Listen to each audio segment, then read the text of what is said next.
And just sort of thinking about 2030 now, right? We've got 4 years until the next World Cup. What were some of your takes? Because there were some big changes in this one in terms of like water breaks. We've got what I call commercial breaks or Yeah, hydration commercial breaks for the breaks, homies absolutely. at home, but not necessarily for the players. Ticket prices was another big one about this World Cup specifically. And I have wonderings about 2032 and just the spirit of the game in general. What do you think about that? So I'll start off with the atmosphere in the games.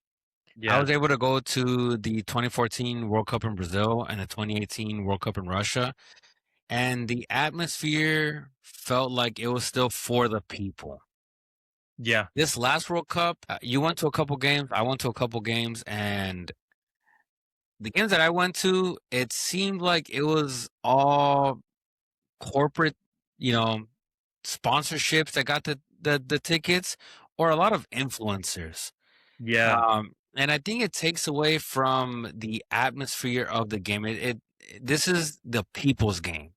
It There's a is. reason why it's the most played and watched sport in the world. It's because it's for the people, it's by the people for the people. And now it seems like it's been too commercialized.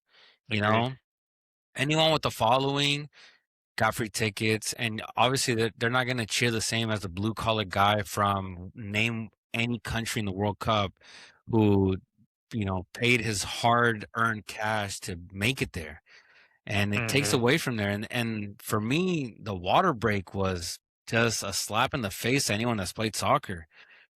We grew up playing 45-minute halves, no matter the weather.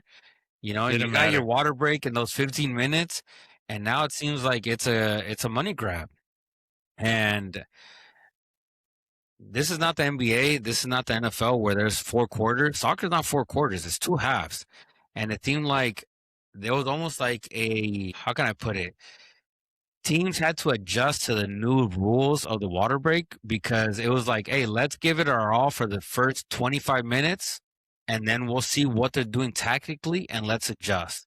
And that's a Yeah. whole different game. Some teams had Mexico had England on the ropes those first 25 minutes, and then the water break came and Tuchel put them in the right spots, and the game completely changed right after that. So I think it was hard for teams to adjust and just sort of have a game plan to the new rules. The teams that adjusted Yeah. the best, I think, made it further.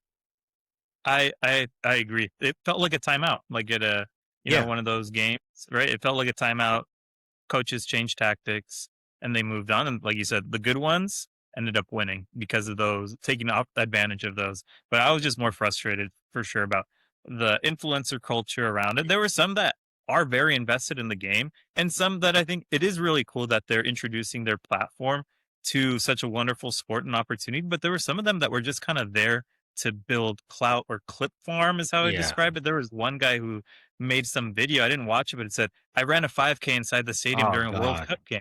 And I'm like, why are people like this watching the game when there are so many other people that are so invested that are there to cheer the teams and to really like will really appreciate something so special this that happens every 4 years. It's soccer's Olympics. You know how big and global the Olympics and important they are to sports, and soccer is that, the World Cup is that to all these people. And so people taking advantage of that and using it in this way really frustrated me. And I felt Yeah, really grateful that I had the opportunity to go to a game this year. We watched it at Levi's, Jordan, Algeria, which aren't my teams, but to see the atmosphere and the people there. And thankfully, those tickets overall, at least from me, were much more affordable than some of the other ones I saw in general. But you saw how invested the fans were, even if these weren't, the teams that were necessarily going to be the teams that are going to win it. But seeing that atmosphere was huge. And I think the influencer culture really made it tough yeah. and The hard. the the World Cup has always been a celebration of the sport and just everyone's culture. Yeah. It's an opportunity to realize that you have more in common with the person across the globe than you probably do with your neighbor. Yeah. I've had the opportunity to meet some wonderful random people during the World Cup. Just recently, I met Mhm. a couple guys from England. One guy is a Nottingham Forest fan. Another guy's a Tottenham fan. Would have never met them. Had a couple beers, had a couple tequila shots, and from there you kind of become friends and you get to celebrate their culture, our culture, and just it takes away from that making tickets so expensive.